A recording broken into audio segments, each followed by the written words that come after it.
Welcome to my channel. In today's video, we will be tackling all things UJ related. It is that time of the year again where nerves are rising as students wait to hear from the University of Johannesburg. I thought to include that the University of Johannesburg approximately receives 200,000 applications a year and they can only accept 10,500 students. So a lot of people have either already been rejected or will be rejected come next year after the Matric results come out. Now, you guys have gotten conditionally accepted, so what happens? I will briefly take you through 4 sections in this video: Matric results, residence orientation, and lastly, the commencing of lectures. Matric results. So IEB candidates will receive their matric results on the 13th of January, which is a day ahead of those in public schools, who will receive their results on the 14th. Now, once these results come out, the Department of Education will send your results to the relevant universities, who will then either accept you or reject you. Now, who exactly will get accepted and who will get rejected? I'm sure many of you know the answer to this already, but I just thought to include this to refresh your mind. I hope by now that many of you are familiar with the prospectus in front of you. I hope you guys remember this booklet. This is the UJ prospectus. Now, this was most definitely your best friend throughout the whole of 2024 as you guys searched what courses you could study and what you qualified for and what marks you needed to get in order to study your preferred course.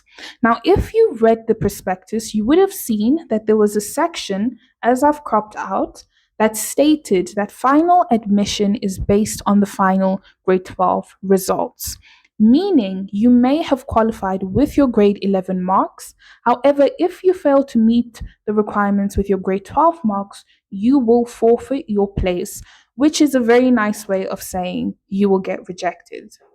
To better explain this, I thought to provide an example. Let's say you're a student interested in studying diagnostic radiography. You applied with your grade 11 marks and you received conditional acceptance. Over here, we see that you will need to have passed English with a level 5 being a 60% plus, mathematics with a level 4 being a 50% plus, physical sciences with another level 4, 50% plus, and life sciences with the level 5 being a 60% plus. You must meet all of these requirements, not just 1, 2, but every single subject requirement. So if your matric results come out and you score like a 48% in your mathematics, you will forfeit your place. You will get rejected because the requirement for mathematics, as you can see, states that you need a level 4, which is a 50% plus. Now, given that you do qualify with your matric results, you've passed every single module with the marks they need, you will receive final admission into your program. Once you have been accepted, you will have to register. I've highlighted some key information here. First years, you guys will register from the 14th of Jan to the 7th of Feb. Seniors, meaning if you're a second year and onwards, you will register from the 13th of Jan until the 7th of Feb. If you will be staying off campus, the registration amount as of now, it is still subject to change as UJ has communicated. If you're staying off campus, your registration amount is 5,560 Rand. On campus students, if you'll be staying on campus, your registration amount is 9,270 Rand. Now, even if you are a NSFAS beneficiary, it is always advised that you have, especially as a first year, cash on hand so that the minute the day registration opens, being the 14th of Jan, you can pay your registration fee and immediately register because NSFAS does take time to pay the registration fee. And as you are waiting for NSFAS to pay it out, your place will be given to somebody else. It's happened before. It happens all the time to many students. People lose their place this way. So even if you're an NSFAS student, try your best to have the registration fee on hand. So when registration opens, you can pay.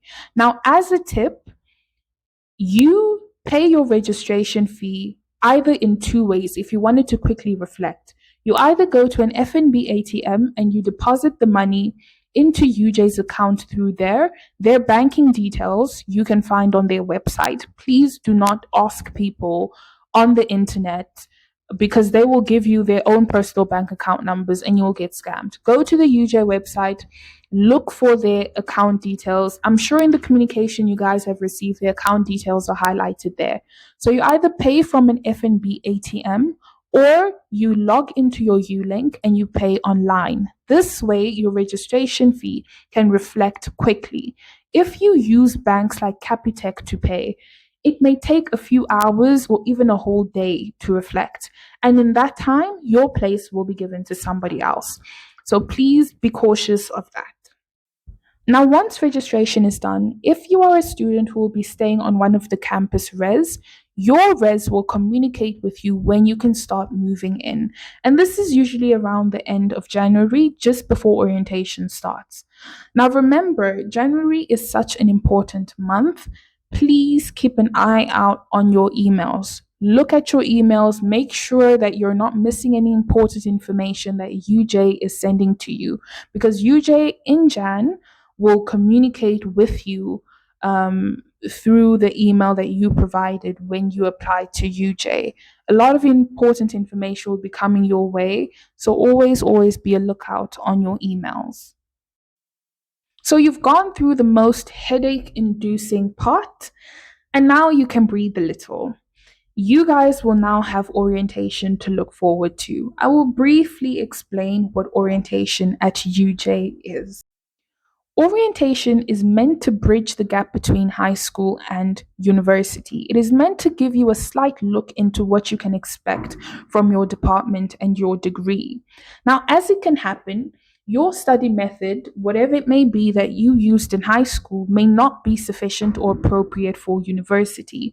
It will then be up to you as a student to adjust how you study appropriately.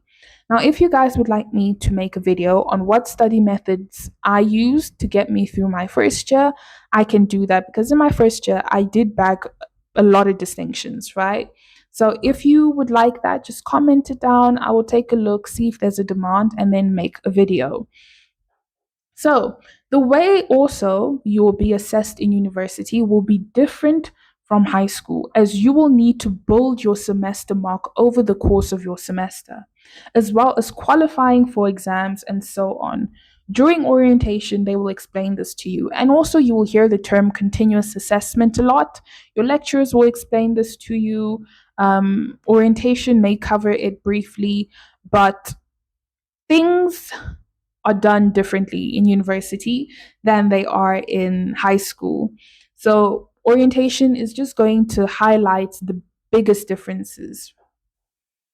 You will also have the opportunity to walk around your campus, be it APB, APK, Soweto, or DFC, and this will help you familiarize yourself with the area.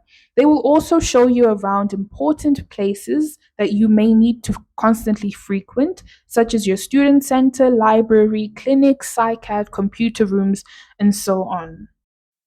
Orientation will also allow you to engage with your other classmates who will be taking the same course or degree as you, or they may even be in the same faculty as you. And in university, you will quickly learn that no man is an island. Everybody is struggling with something, and just having a friend or a classmate who you can go to explain something will definitely be of help. Now, once all of this is done, lectures will start on the 10th of February 2025. Now, during orientation, you would have been informed about Ulink, which is where you will find your timetable.